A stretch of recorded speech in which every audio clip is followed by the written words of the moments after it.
தாய் தமிழ் உறவுகளுக்கு வணக்கம். விஜயுடன் நேரடியாக மோதினார். விஜயுடன் நேரடியாக மோதினார் என்ற தலைப்பில் இந்த காணொளியை நாம் காண்கிறோம்.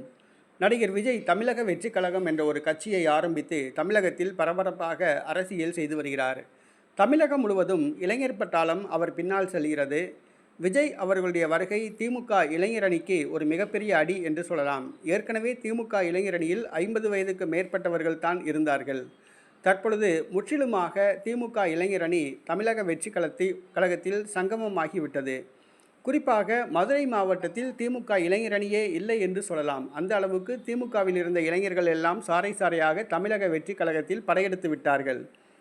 வருகிற சட்டசபை தேர்தலில் திமுகவுக்கு வேலை பார்க்க இளைஞர் பட்டாலும் கிடையாது என்ற நிலை உருவாகிவிட்டது. வயதானவர்கள் அல்லது காசு கொடுத்து வேலை பார்க்க வேண்டிய கட்டாயம் திமுகவுக்கு ஏற்பட்டுள்ளது. தற்பொழுது அதிமுக பாஜக கூட்டணி ஏற்பட்டதால் முதலமைச்சர் மு.க. ஸ்டாலினுக்கு தேர்தல் ஜுரம் ஆட்கொண்டு விட்டது. இதனால் வாய்க்கு வந்தபடி உளறி வருகிறார். தற்பொழுது நடிகர் விஜய் அவர்களுடன் நேரடியாக மோதியுள்ளார் முதலமைச்சர் மு.க. ஸ்டாலின். நேற்றைய தினம் ஒரு கூட்டத்தில் பேசுகையில், நேற்று பிறந்தவர்கள் எல்லாம் முதலமைச்சர் ஆக வேண்டும் ஆசைப்படுகிறார்கள்.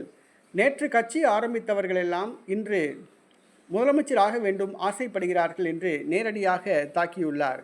தங்களுடைய கட்சி ஆலமரம். ஆட்சியை பிடிப்பதற்காக தங்களுடைய கட்சி ஆரம்பிக்கப்படவில்லை. ஆட்சியில் இருந்தாலும் இல்லாவிட்டாலும் மக்கள் பணி செய்வதே திமுகவின் பணி என்று தெரிவித்துள்ளார்.